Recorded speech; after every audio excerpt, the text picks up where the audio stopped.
So thanks a lot for letting us be here and do this, and share with y'all. Great to be here. It's great to be part of this family. And this is a great topic. It is a huge topic. And I'm going to give a high level sort of intro just to give you some context before Sheree leads us in a guided meditation. So this is, for me, this is a great chance to practice what RJ taught us recently about being open to new experiences. And we're not experts in meditation yet, but we're here to share with you what we do know. And please feel free to ask questions or add things to this. Have some experience, but I'm learning. I learned a lot putting this together. So if you have anything different than what I'm saying, I'm open to it. This is for meditation. I have feelings of, can I do this? But hey, it's a great chance to observe those feelings in a being in the moment kind of way. So, but a little bit about my experience with meditation. So years back, I participated in Gainesville. There's a Gainesville Vipassana Society, which is a Buddhist meditation society, and I would participate in their group meditations with them. It was years ago, but it was this century. So, but I went on a silent retreat they had for a weekend meditation retreat, and I actually went to a Buddhist monastery that they're affiliated with in Virginia. That's the Bhavana Society. Spent some days there, not in a retreat, but just participating in their daily life of their monastery, things, the practices that they did, and the daily life they did. So I want people to see your head. So I'm going to interrupt you. Yeah. We can move this a little bit further. Yeah. Well, well, further up doesn't do it worse? do it. I think it's almost the opposite. Anyway, say something, Ken, and we'll So, and welcome everybody online too. Please feel free to participate and ask questions as well. Back up, or is it something? yeah, I would love, would it bother you to sit on this side or stand on this side? It might be better. I'm not sure. I'm not sure that. There. Mhm. I know sometimes it seems to track movement. It goes for the most photogenic people, obviously. This doesn't want to get your head.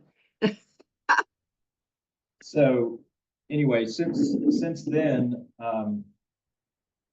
more recently, Sheree and I were members of a church here in town that was Brick City Church and Brick City Fellowship, but they did some work with a book called The Other Half of Church, which is it's based on brain science, spirituality. So it wasn't a meditative focus per se, but neurotheology and what happens in the brain and spiritual experiences.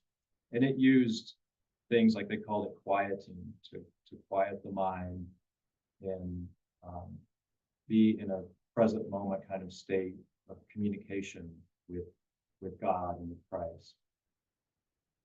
And then just in the last few weeks, a new friend of mine introduced me to something called the centering prayer that he's been practicing for years. So I've been looking into that and practicing that. And it's a type of meditation, Christian meditation that has a lot in common with some Eastern meditation. So that's my experience with meditation, just to give you a little background. But let's go, we go into slides.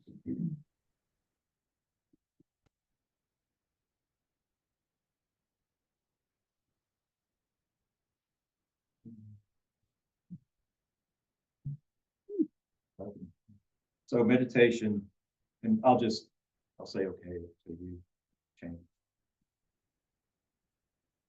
Looks like it's throwing it off a little bit, but we work with it.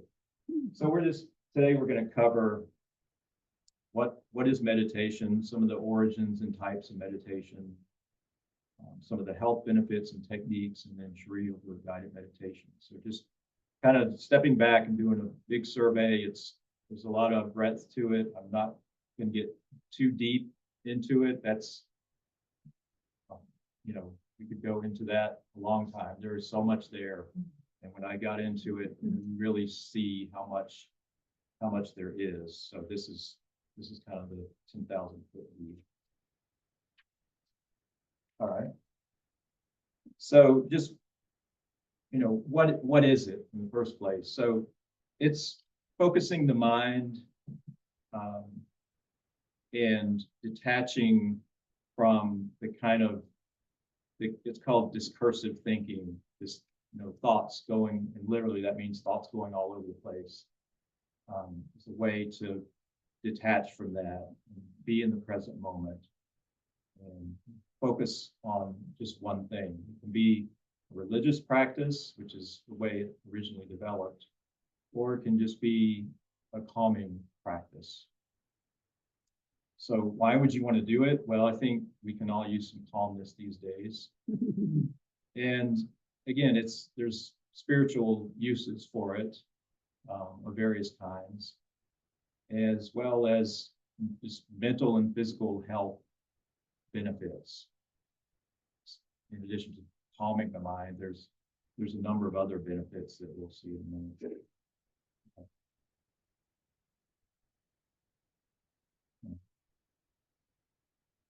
So where did it come from?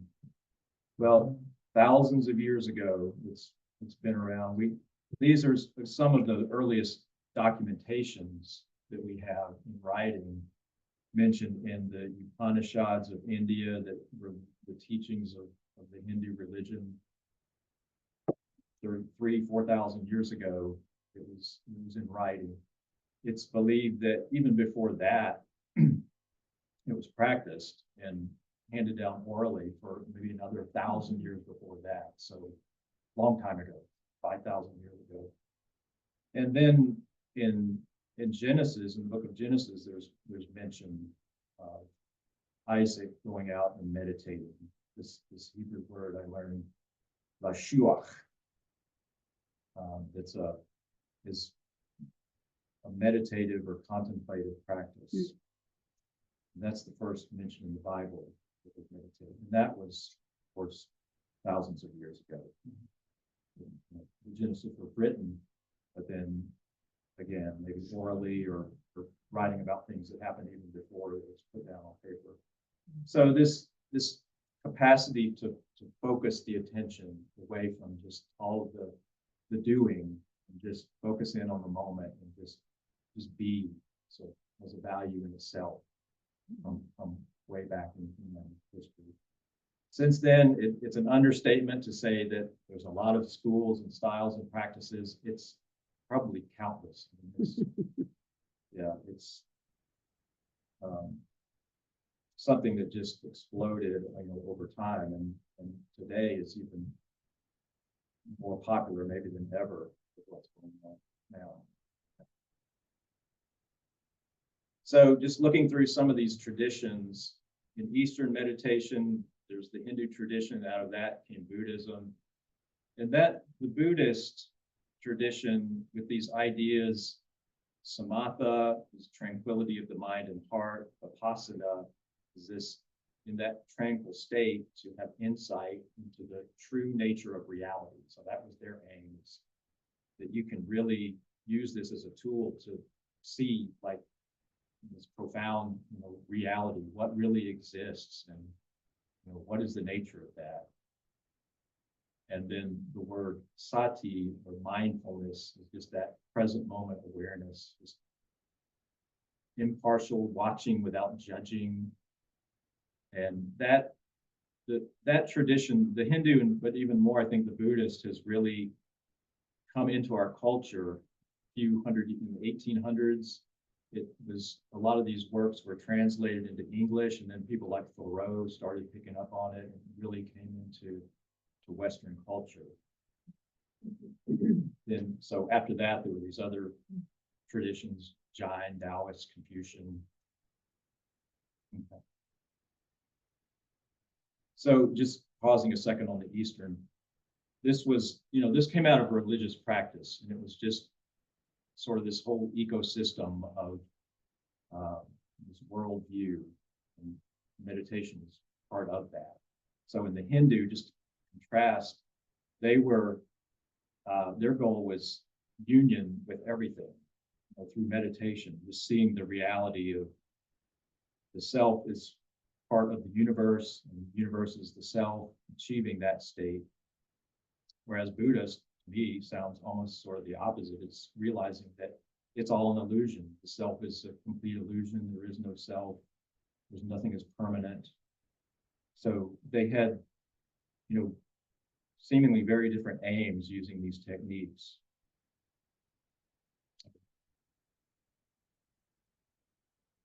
Then moving on into Judeo-Christian meditation, it's considered, a distinct tradition from the Eastern, although I think there's a lot of cross-pollination, if you will, of these ideas that go back and forth. And the Eastern, gradually came west and influenced those cultures.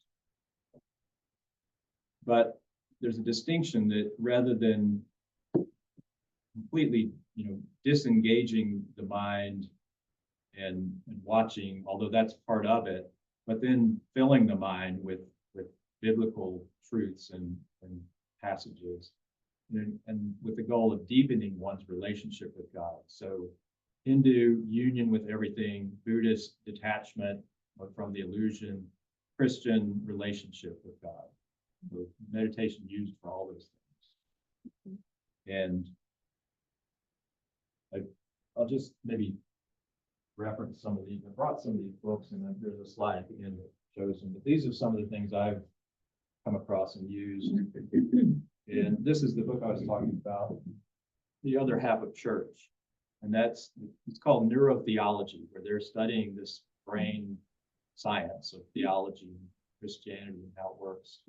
And the idea of attachment, in a positive sense of attaching to God is an essential part of Christian maturity, formation of identity, and all those things that happen in the brain. Okay. Oh, did you want that? The one back. Did I? Yeah. Okay. Whoops. I've got a. Slide on Judaism. There you go. So we see in Judaism, there's again, there's a lot of similarities that in this rabbinic law, there's things about waiting for an hour before they would even pray. They would just sit in silence, just calm, wait, and prepare to direct their hearts toward God, and visualizing divine presence, conscious gratitude for every breath. So a lot of similarities there. Okay. Then in the Bible, there's a good number of mentions of the word meditate or meditation. A lot of them are in the Psalms, meditating on God's unfailing. Within your temple, O God, we meditate on your unfailing love. So there's an object to meditation.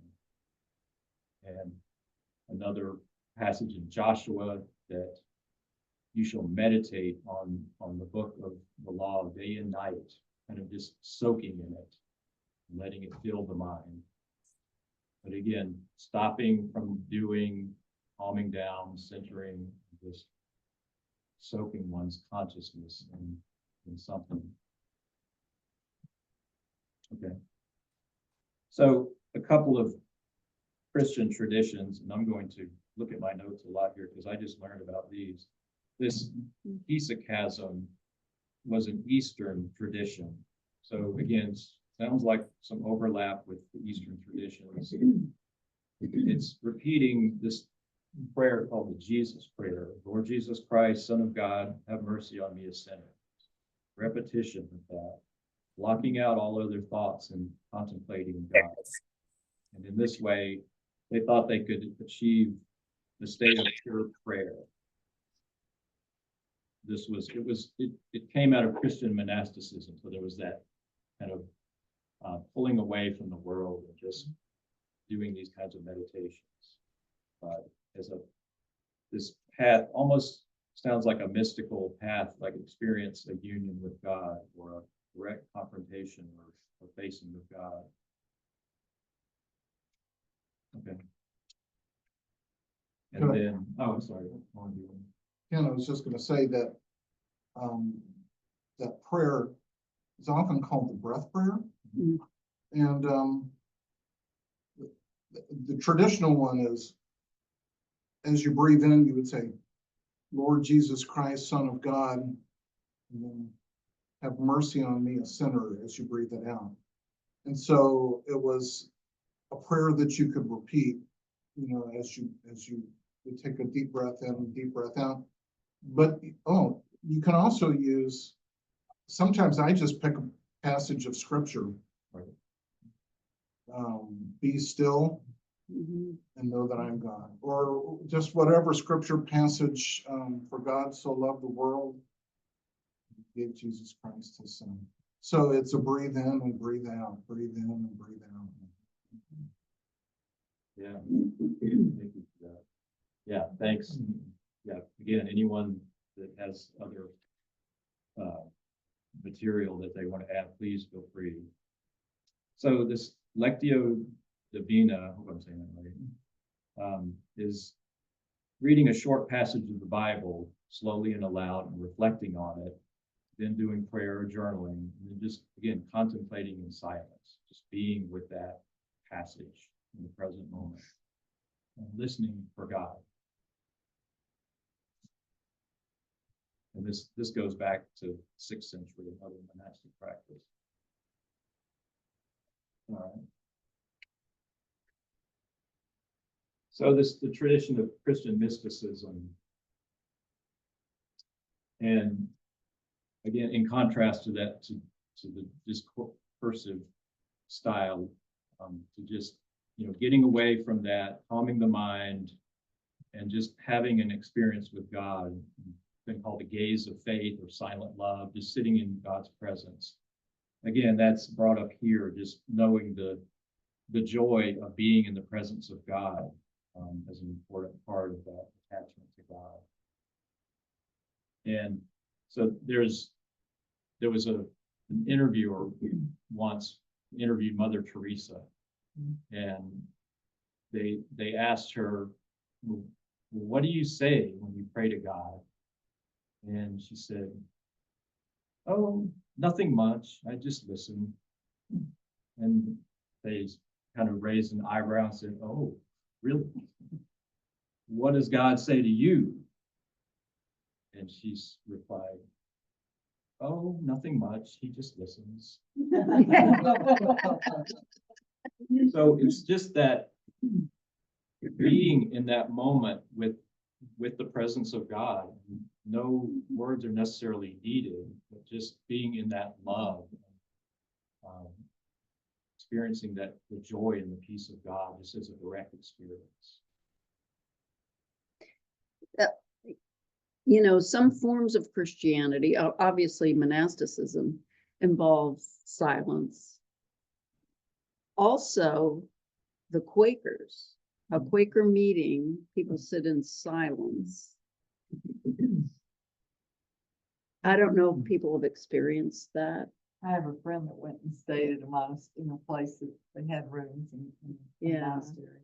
It can be quite disconcerting the first time you do it if you're not used You to couldn't it. talk at all for like 2 days. At meals, you could not. But then I went for a period of time to a Quaker meeting. It became, I look forward to it, time to listen. Right? It can be difficult for us to sit in silence because we don't know what to do. You know, we think we need to do something all the time or fill it with something. And this is the opposite of that. It's learning. It's a skill to learn how to make space for silence. There's a place in Trinidad called Mount St. Benedict Monastery, which is also available for overnight stays. And I stayed there. My mother stayed there also. We had opposite reactions. Mhm. She's very sensitive spiritually, I'm sure, because she was kind of terrified. She just felt, whereas I just felt the peace, the silence. Yeah. And that's part of it is if you can stay with it long enough to be able to watch the terror, so to speak, you know, and just observe it without judging it, that's part of the process, is just being able to get to the point where you're not judging just what's there, whether it's inside you or, you know, the things you're observing. But that's all part of it. It's not, you know, it's not just, oh, you know, meditating in bliss, you know, it's not, that's, in fact, that can be a stumbling block, you know, to think that I'm not doing it right because I'm not feeling, you know, this blissful state. But that's, if you're feeling a lot of negative things, then that's actually good in a way, because you're stopping enough to slow down and see what's there.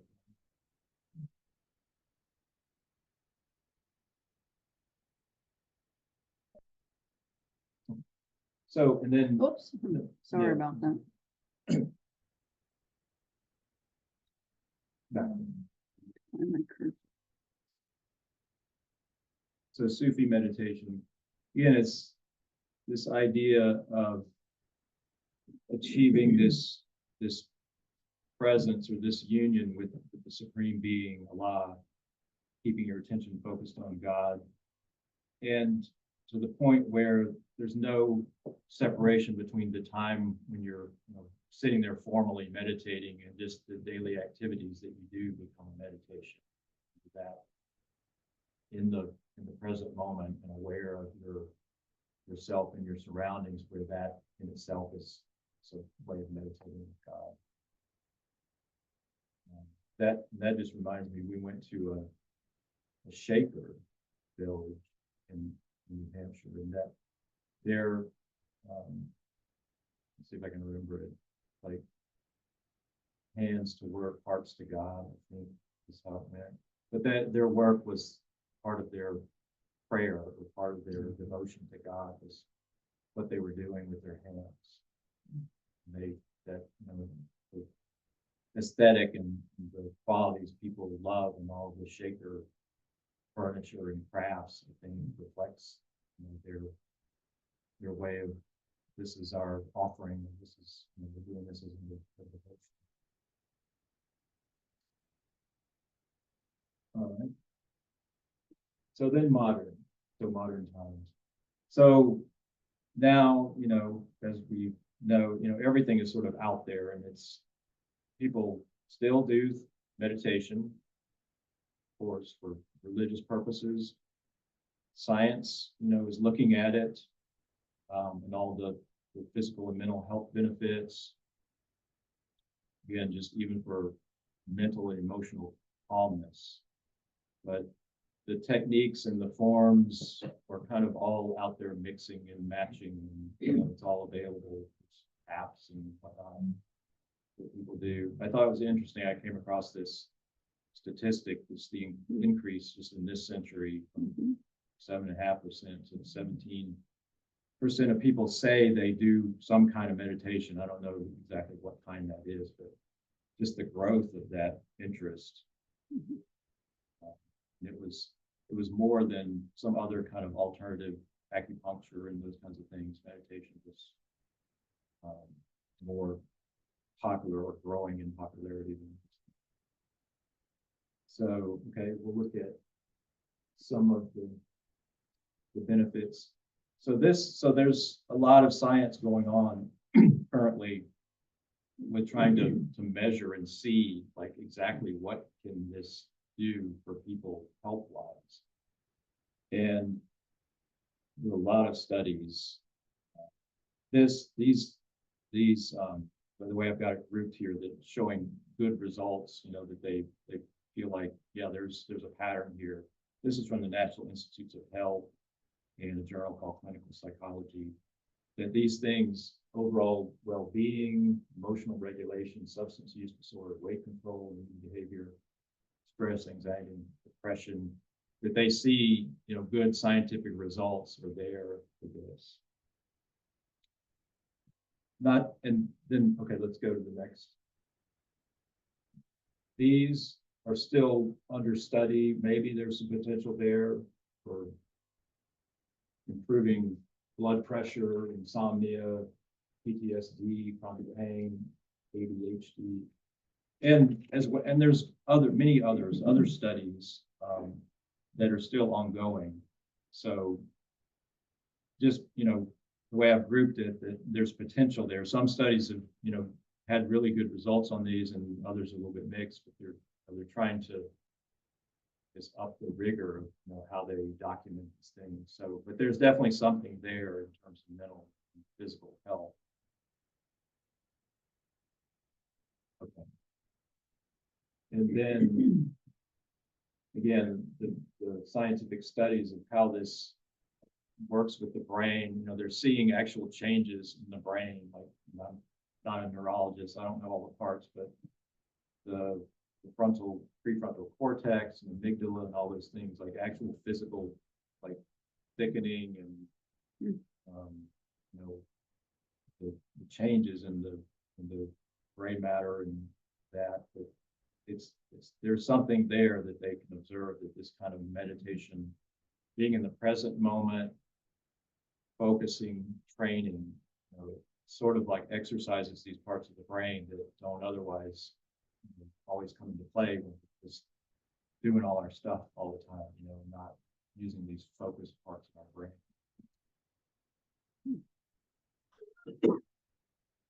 And then, okay, lastly, so some of the techniques that are out of all this, you know, the things that kind of to winnow it down to things that, you know, people do to get these benefits. So there's kind of like the classic breathing meditation. And that's what I did when I was working with the Vipassana Society. It's a focusing your mind on your breath, because, you know, it's available there. If you're alive, you can do that. Don't need anything else. Just sit there and breathe and focus on it. Use that. And once you kind of develop some skill for doing that, then beginning to observe all the things that are happening in your mind and all that discursive thought, monkey mind thought that we all have without really thinking about it. Get to a place where you can just observe it without judging it, good or bad, but just watch it and not engage and go into the thoughts. You still have them, you know, they still bounce around, and they sit in the middle of your meditation. You think, oh, I've got to go water the yard or whatever. But those things come up, or negative things, you know, terror. And again, that's a lot of what the Buddhists were doing, is just observing and trying to get past all those illusions. You know, they looked at it like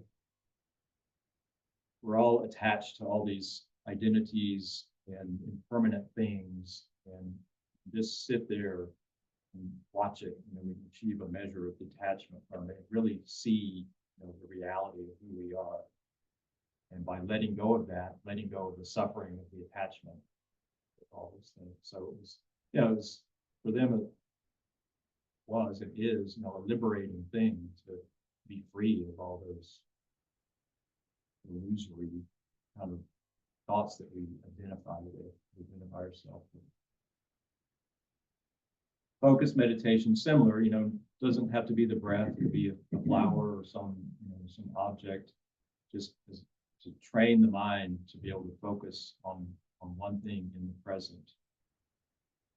And some people can use art for that, an art piece. Mhm. Sure. My brother Jim was a judge and he had a St. Mark's Refuge painting right in front of his desk and I asked him one day, when I was helping put this office together, is that your, because I have some pieces like that take you to a more of a still state. He said, yeah, that's my, when I get stressed. Yeah, definitely some visual reference point like that definitely help us. Movement meditations. So things like yoga and Tai Chi, those were originally developed, out of these meditation traditions as more ways to train the mind and focus the mind. But it could be, whatever, brings you to that calm place. There's gardening and walking meditations. So it's not, there's not a strict, boundary around these things. It's whatever gets you closer to that place. Mantra meditations is repeating a word or phrase over and over. Even, there's the rosary traditions bring into that state. Spiritual meditations, again, using scripture, meditating on scripture as a way to deepen one's relationship with God, to get away from all the doing and just focus on, the truth of the spiritual, biblical passage. And then guided meditations, like we're going to have Sheree lead us in a minute. But so all these things, they all have that through line of like letting go of all the doing and just being and focusing on what is it just to be in the moment. What truth is there? There's a wisdom there of observing that consciousness, whether it's just observing our thoughts or observing the presence of God. That's the common focus of all these different techniques, traditions, is to give us an alternative, to step out of the hamster wheel for a little bit, focus on the truth of what's in the present moment. So with that, is there any questions before we move on to the, When I was overseas, there was an era where Presbyterians and some others were studying a lot of meditations and doing and setting up meditation groups and something called soaking prayer. I'm just wondering if Fort King had an era where there were meditation groups or meditation times together. I know in faith leaders, we would always start with contemplative, centering prayer, but the whole thing was not focused on that. And the mantra meditation also, Mhm. with using the scripture for breath prayers. You Yeah. did that in faith leaders, but that's the only thing I can Okay, think of. I have noticed that a lot of Fort King Presbyterians seem to know the vocabulary. They talk about Lectio Divina or this or that. But next week, after we do some music meditation, I might be asking, is the congregation looking for set aside times when we can together be quiet or be just toning or something? That's for another time. That could take too long, but I was just curious as I'm thinking about 14. Thank you. This is very good. I'm glad you brought up the fact that next week we're going to do music and the transformative qualities of music, and Annette and what's her Donna name? Davis. Donna Davis, the Reverend Donna Davis, are going to lead us. But I do want to say something about allowing space. we've tried that before at Fort King, or we've advocated for it before, Yeah. to have just a space in worship when we're quiet, because we Presbyterians like to fill every minute with words. And I'm gonna say it hasn't been real successful because people get nervous. I'd say that that's just the main thing, you know. Yeah, I'm thinking, Is something supposed to be happening? You know? I'm thinking more of a thing or a morning or an yeah. afternoon time, Yeah. or even Even come together that want to do it.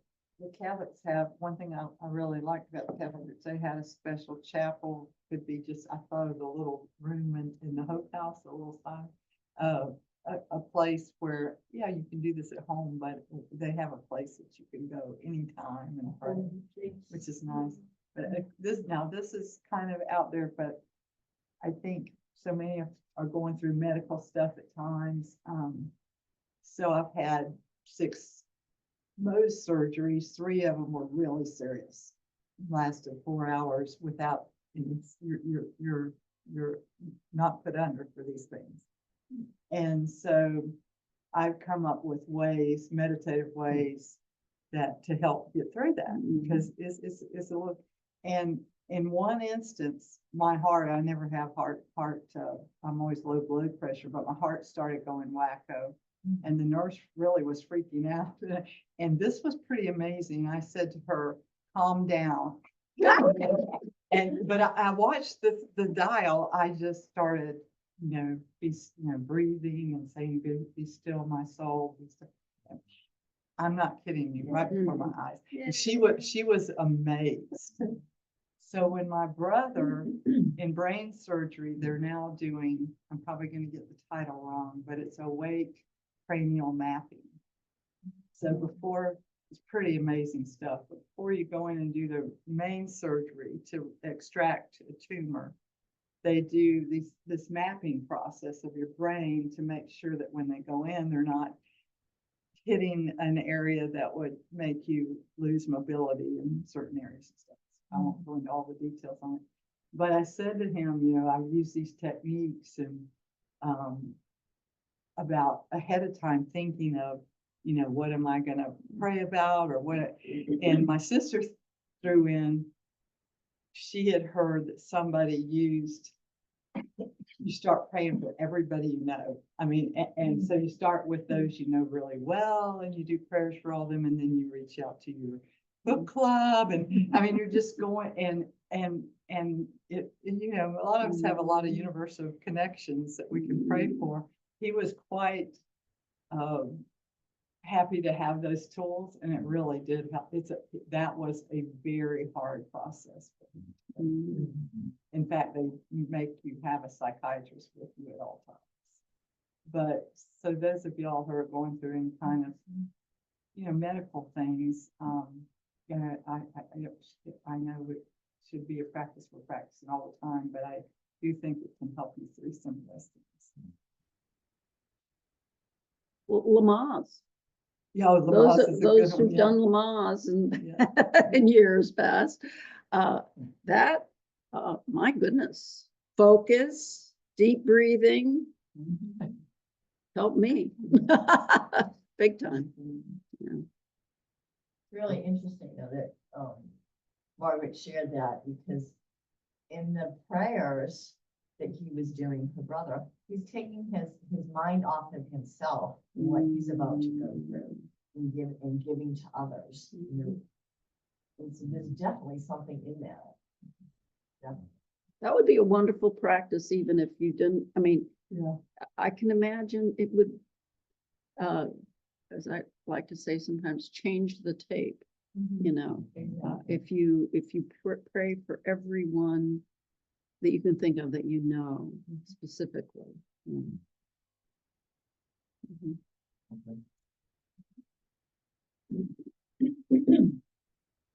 I think gratitude works like that too, changing the tape. They're going to, I'm grateful for this, I'm grateful for that, et cetera, et cetera.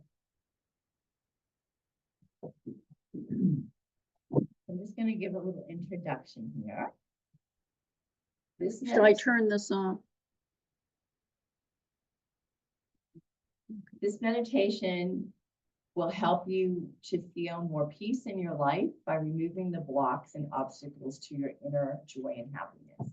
This book is by Brian Weiss, MD, and Message from the Masters. It's called Tapping into the Power of Love.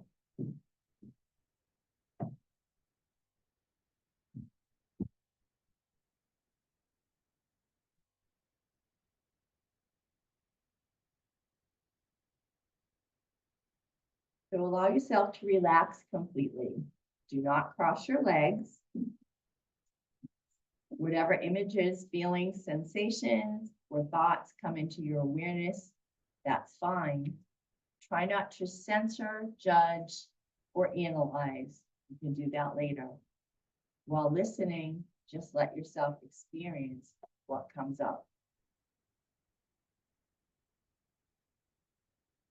With your eyes gently closed, take a few deep breaths. Imagine that you can breathe out the tensions and stresses in your body. Imagine you can breathe in the beautiful energy all around you. Let each breath take you deeper and deeper into a beautiful state of relaxation.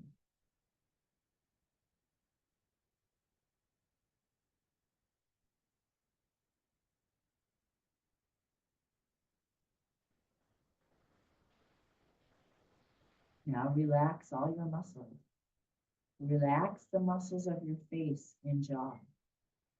Let go of all the tightness and all tension in these muscles. Relax the muscles of your neck and your shoulders. Relax your arms. Completely relax the muscles of your back, both the upper back and the lower back. Let go of all tightness and all tension in these muscles. Relax the muscles of your stomach and abdomen so that your breathing stays perfectly relaxed. Relax completely the muscles of your legs so that now your entire body is in a state of deep peace. Let any outside noises or distractions only deepen your level even more. Imagine or visualize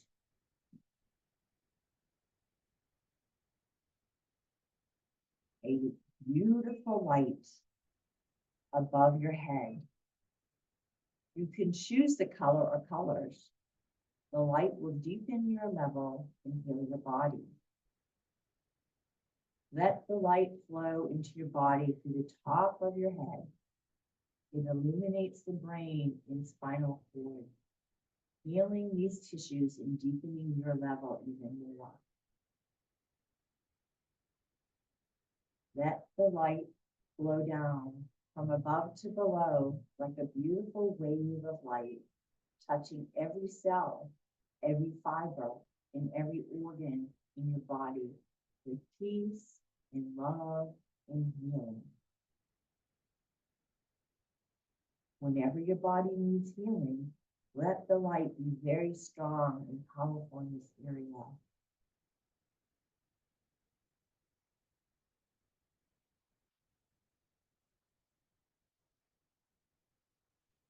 And let the rest of the light flow all the way to your feet so that your body is filled with this beautiful light.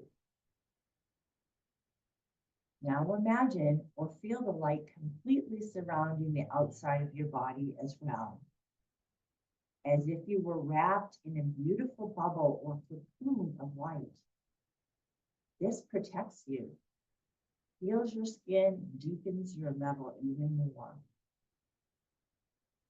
Counting back from 10 to 1, let each number back take you deeper into the relaxed state. 10, 9, 8. Deeper and deeper with each number back. 7, 6, 5. More and more peaceful and relaxed. 4, 3. So calm and serene. 2, 1.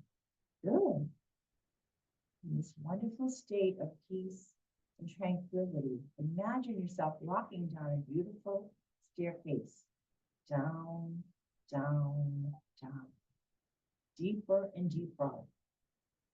Down, down. Each step down, deepening the level even more. As you reach the bottom of the steps in front of you is a beautiful garden. A garden of peace and beauty and safety. A sanctuary. Walk into this garden and find a place to rest. Your body still filled by the light and surrounded by the light continues to heal and to recuperate. The deepest levels of your mind can open up. You can remember everything. You can experience all levels of your multidimensional self. You are far greater than your body or your brain. If you are uncomfortable with any memory or any feelings or any experience during this meditation, just float above it and watch from a distance as if you were watching a movie. If you are still uncomfortable, float back to the garden and rest there. Or even open your eyes and return to full waking consciousness. If you are not uncomfortable, stay with the images and feelings. You are always in control.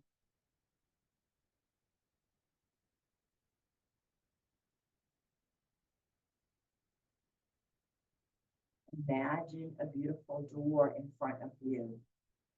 This is a door through time and space, a door into your past lives or spiritual state. There's something for you to learn on the other side of this door, something that will help you in your present life. Counting backwards from 5 to 1, the door will open. It will pull you. It will attract you. Go to the door. You will see a beautiful light on the other side of the door. Go through the door and into the light. Go through the light and join the scene, the person or the experience on the other side of the light. Let it come into complete focus on the count of 1. 1. The door opens. It pulls you. Go to it. Go through the door and into the light. Going all the way back to your past. You can remember everything. Go through the light. You can come aware of the scene, a person, an experience on the other side of the light, coming into complete focus. Be there. If you find yourself in a body, look down at your feet. What kind of footwear, if any, do you have? Pay attention to the details. What are your clothes like? Are your hands different? Go to the significant scenes and events of this life. You can move forward or backwards in time. See what happens to you. What becomes of you.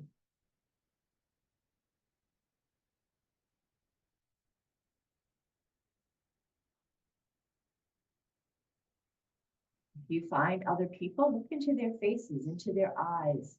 Do you recognize them? You may feel or hear, or rather than see. Your memories do not have to be visual. Go to the other significant events of this experience.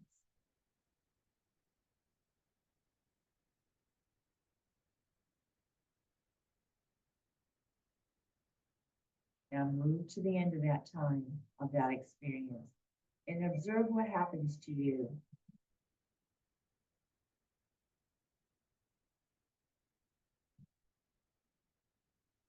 Who is around?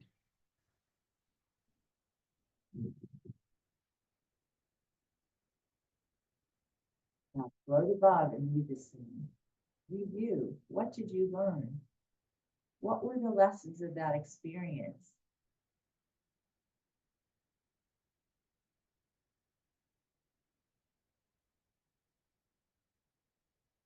How do these lessons connect to the present time?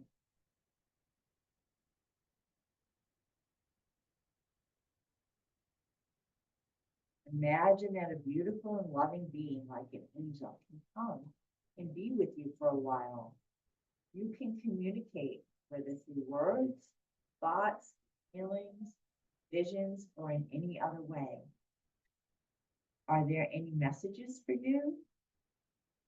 Is there any knowledge you need to take back with you?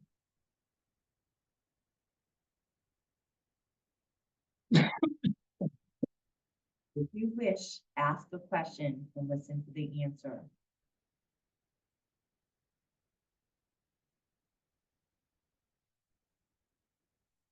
Your body in the garden has been filled with beautiful light. It has been healing and refreshing. Now it is time to return to the full awakening consciousness. Counting upwards from 1 to 10, let each number up awaken more and more. By the count of 10, you can open your eyes and you will be wide awake and alert, in a full control of both body and mind. 1, 2, 3. More and more awake and alert. 4, 5, 6. More awake, feeling great. 7, 8. Nearly awake now. 9, 10. Open your eyes. You are awake and alert. Take your time to stretch and come all the way down.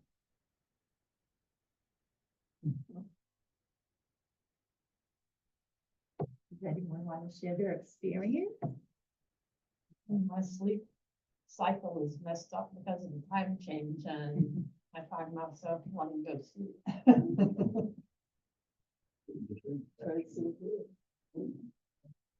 It's funny because my husband started at, I think, 5 o'clock last night saying, it's actually 6 o'clock now.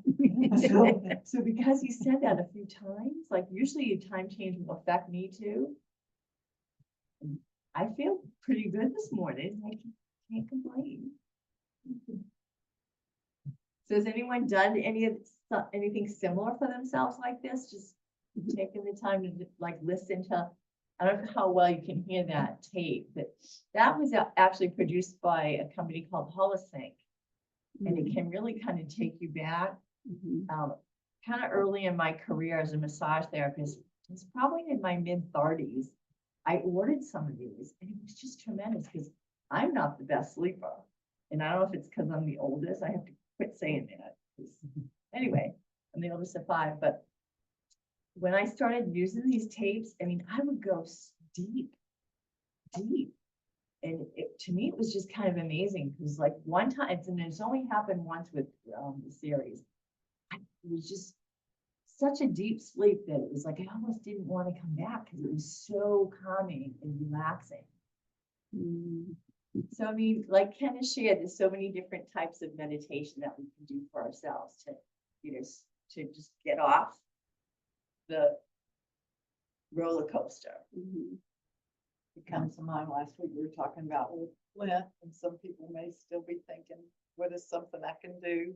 But this would be one additive thing that you could try every day. Yeah. Even if it's only 10 minutes, whatever works for you. And there are lots of guided meditations that you can get a hold of. Tara Brock is one I use, is a person I use, but there's lots of different. And now this is, I'll say lastly, wherever you go, there you are.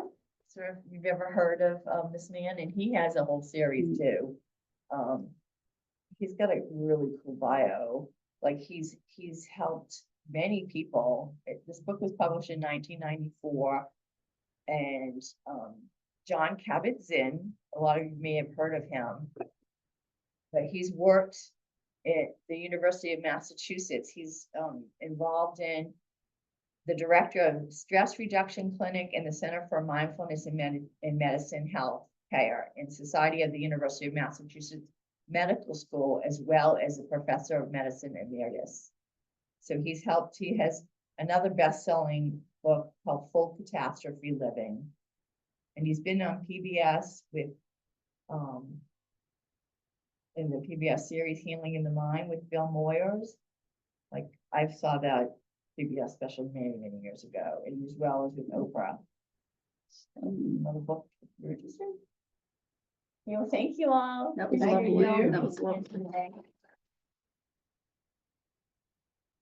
Perfect I combination. was gonna end with Nice. this, but Thank I you. ran out of time. We might get some of that next, some.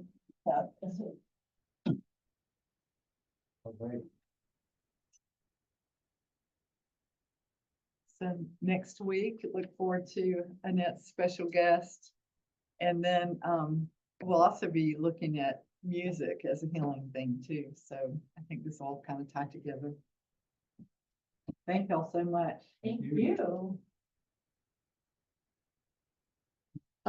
So there's a message from Marguerite who was online and just left that she found that very helpful.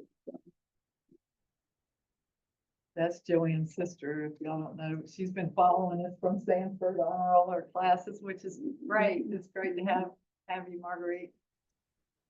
And I'm almost to church. I've been driving back from Marguerite's house this morning.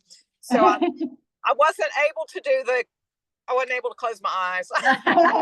Good, I'm glad you didn't do it. But it was really helpful. Thank you, Sheree and Ken. That was really, really good. I'll have to listen to it later when I'm not driving. Bye to those of you on Zoom. Y'all have a great week. Thanks for joining us.